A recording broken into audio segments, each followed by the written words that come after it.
Good morning, good evening, good afternoon, regardless of where you are. It's always a great time to learn new things and to have conversations about the gospel. This is our weekly study of the book, Our Daily Bread. Today, we're going to review together chapter 10. It's called Fraternal Sentiments. Before we begin our study, I would like to thank Kardec Radio for giving us this platform where we can have these kinds of conversations.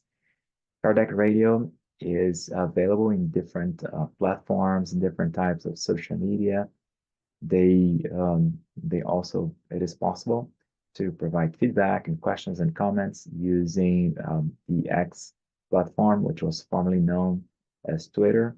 And Kardec Radio also offers their own app where you can have access to podcasts that deal with spiritist topics.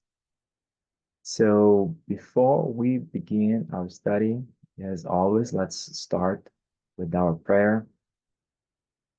Let's close our eyes and let's thank the Lord. Let's thank our spiritual benefactors for all the great things that we receive every day, for all the teachings, all the challenges, all the moments of joy and the moments of challenges, because everything contributes to our growth. And we ask also inspiration in our moments of difficulty and strength in our moments of trials, because again, those are so important for our own development and growth and spiritual maturity. So be it. Thank you. So today we're going to cover chapter 10 of the book, Our Daily Bread. It's called Fraternal Sentiments, and it is based on the teachings by Paul to the Thessalonians. And it goes like this.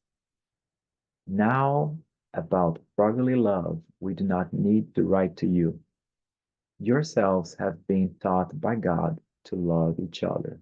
Again, that's the first letter to the Thessalonians, chapter 4, verse 9.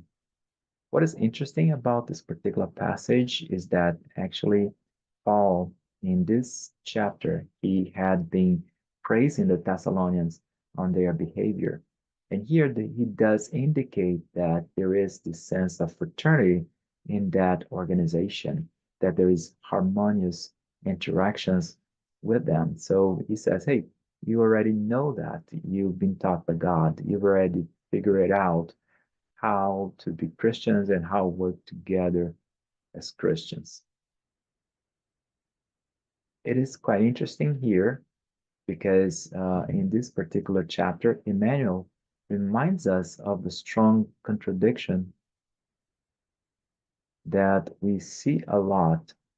And he starts with in the first paragraph here, a strong contradiction which disorganizes human contribution towards the building of Christianity is a sectarian tendency that annoys a great number of its followers. So it's quite interesting that unfortunately, over the past 2000 years, even though the teachings of Jesus, they're very simple, they're very straightforward and direct, that there is this sectarian tendency. There is this tendency for division.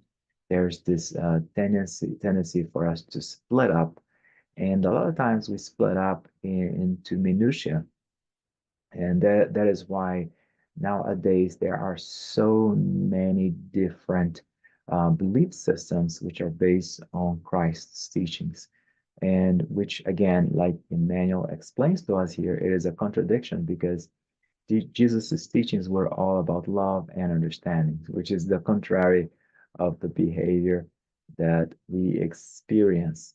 So again, he does tell us, hey, this is a contradiction. Why is it a contradiction? Because it is against the teachings of Christ, and that and that's what our behavior should be based on, if we call ourselves Christians.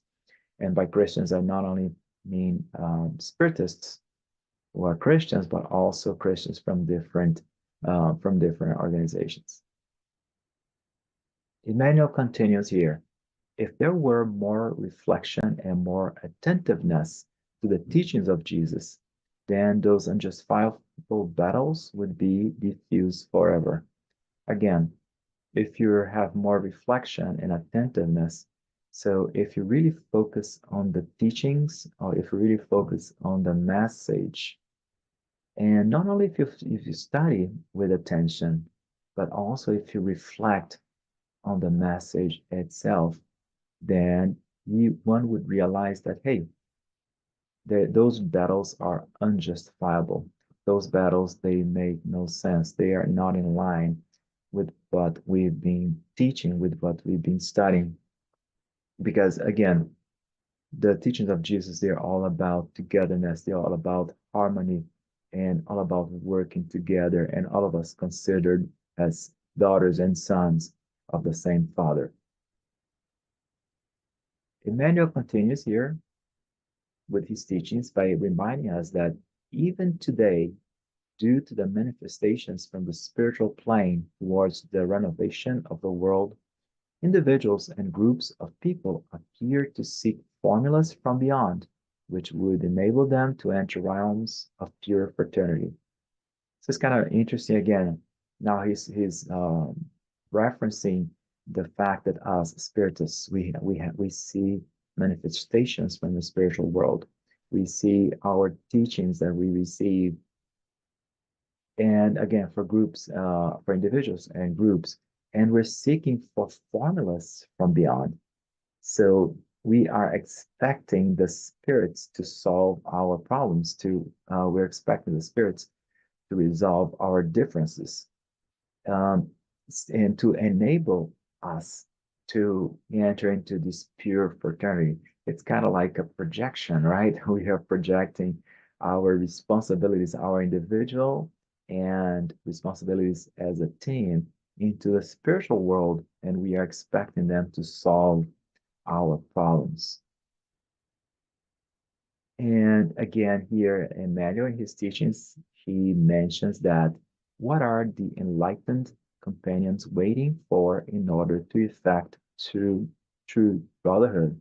Says that what is it that we're waiting for to get into this fraternity, into this sense of communion, right? And it's interesting that Emmanuel uses the words here, enlightened companions.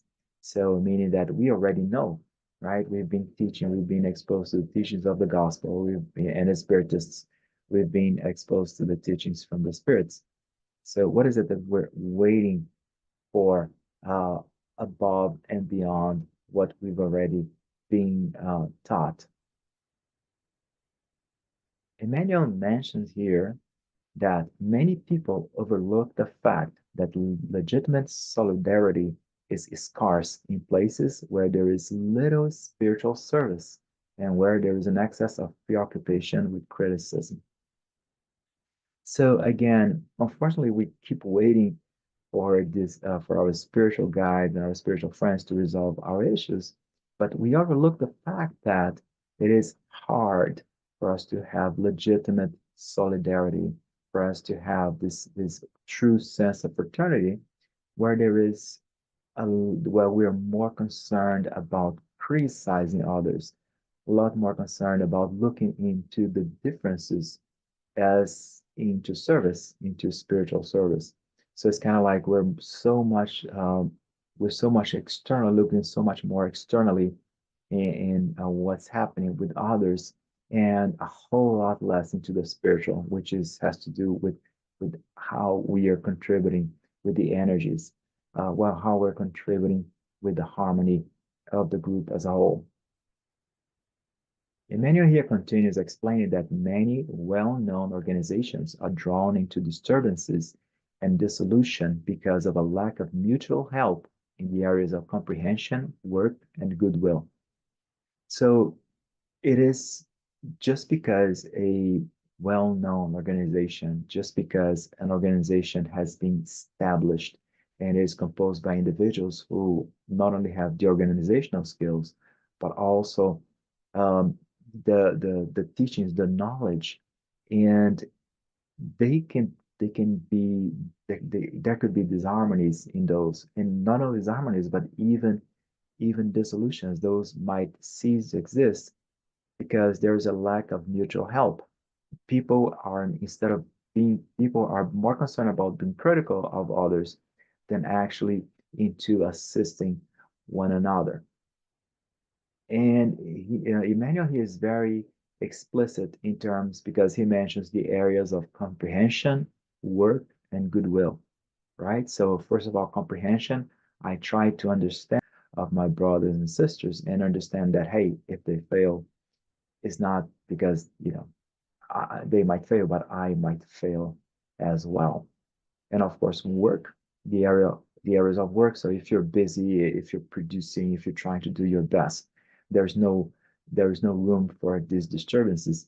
And finally, goodwill, right? I'm trying to have the goodwill. I'm trying to believe in the goodness. And again, instead of looking for the differences in each other, trying to look and trying to understand and trying to look into the shortcomings of others with the eyes of love, as opposed to with the eyes of criticism. And then Emmanuel reminds us, he asks us, hey, is there a lack of assistance? No, there is never, never, never a lack of assistance. So when you might think that, hey, if you are in a group or organization that, which could be again a spiritist center or some kind of spiritual organization, you're never going to be alone. You're always going to have spiritual friends who are going to be there with you. However, again, it is up to us, right? Again, we should not lay that burden on our spiritual benefactors because, again, they assist us, they do provide us their support, their help. But if there is a failure, it's not because, again, because they are not there for us. It's a lot more because we lack what Emmanuel had mentioned to us here. There was a lack of comprehension, lack of work, and lack of goodwill, right? Comprehending one another, working for the good, and again, having that, trying to put the love in our actions. And here again, Emmanuel reminds us that every honest and generous project resounds in the higher spheres, luring cooperative self-sacrifices workers to its aid. So again, we're never alone. If we have an honest and generous project, so if we're being true to in our actions, and if there is true generosity, if there is true um, uh, lack of selfishness in what we do, then we're gonna lure, we're gonna attract cooperation from self-sacrificing workers. So in other words, there's gonna be all kinds of help from the spiritual world to make those projects, to make those endeavors that produce good. They're always going to be there for us and always help us. However, Emmanuel finalizes here, indicating that when there is an invasion of disharmony in an organization of goodwill, the individuals involved should blame themselves for not fulfilling their commitments or for their indifference in giving assistance and service.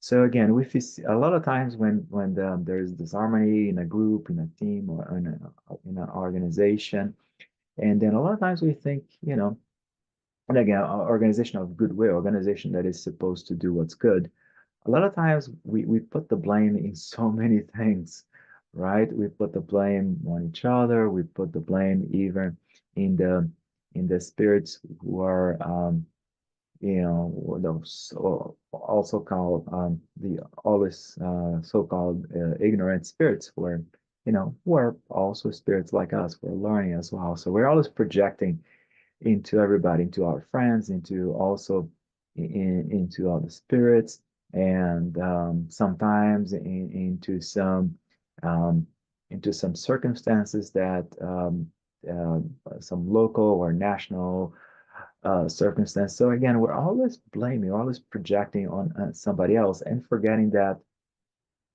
we should actually look into ourselves, looking as individuals, and try to realize as an individual, have I contributed to that disharmony, or at least have I done my best to promote harmony in that particular group? So again, and he mentions here um, for not fulfilling commitments, right? So when we are part of an organization, of course, as a spiritist, that could be a spiritual organization, but it could be again, that is irrespective of belief system, and even an organization that it is for the goodwill, and even if it's not associated with any kind of spiritual, has any spiritual basis, but again, it's for goodwill. When we join such organizations, there is a commitment uh, for the good. There's a commitment for us to promote, to build something for the betterment of society. So, and again, so if we do not fulfill those commitments, again, we should not project that in others, being those either incarnate or disincarnate. And also the same with indifference and giving assistance of service. Again, if it is an organization of goodwill, it means it is an organization for service and to help others. So we got to actually look into ourselves, and it's kind of everything is a learning experience. And if we are ever involved in a situation of disharmony, the again our tendency is to blame others, is to blame the other for what's happening or blaming the circumstances. But a lot of times it is important for us to look into ourselves and think, what could I have done differently? How could I have assisted more the harmony and maintaining the harmony of that particular group? And Emmanuel finalizes here that let no one ask heaven for recipes of fraternity, because the sacred and immutable formula is already known to us through the words, love each other. So it's kind of a lot funny because, again, a lot of times we consult the spiritual world and try to find out, oh, why is it that there's a lack, where that we have so much disharmony, there are so many problems with our group, with our organization, with our team, and and we look for formulas to solve the problems. But again, the formula, if we are Christians, we already know the formula. And the formula is the need for us to have this love for one another, this respect, this, not disrespect, this respect, right? The respect that we need to have for one another. And again, the work and the goodwill. And there's no need to reinvent the wheel, because if you're Christian, you already know the golden rule, that is to love each other, right? To love one another, love God above everything, and love one another. So having the eyes of love, again, for us to make sure that good prevails, we should have to cultivate, we have to nourish the good in ourselves. And it is an individual work. The good that I need to see in the world, it needs to come from me. I need to do my part, and do not expect the others. And again, the other ones, meaning either incarnate or some disincarnate spirits, and especially spirits from the higher spheres. Why should we wait for them and expect them to do? Of course, each one of us will do their part. Each one of us has a job to do. Going back to the whole idea of a commitment, all of us have our own individual commitments. But again, we got to look into ourselves and realize, am I doing the right thing, right? And am I truly acting um, with uh, using here the fundamentals of love each other? So again, if I look myself, and if I try to do my best and try to reflect on what I can do better, on the things that I'm doing right, and on the things that I'm doing better to contribute to the harmony. Again, I might not change the world, I might not change a particular group organization, but at least I am doing my part.